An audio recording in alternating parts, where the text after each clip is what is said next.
This is a roof that was done 5 years ago, in 2005, and now we're doing pressure wash and maintenance. The difference when we do the pressure clean is that we will take care if any broken or loose motor or any broken tire, we will repair that.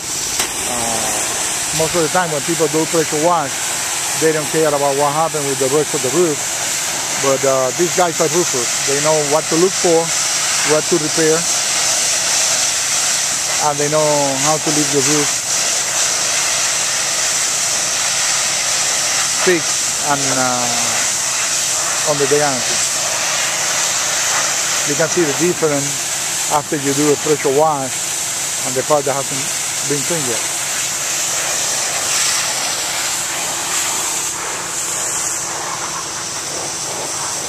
This is a roof in beautiful Coral Gables, Miami.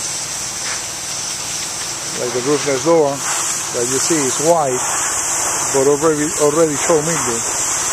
If you take care of the roof, first it's going to look good, and second it's going to last longer.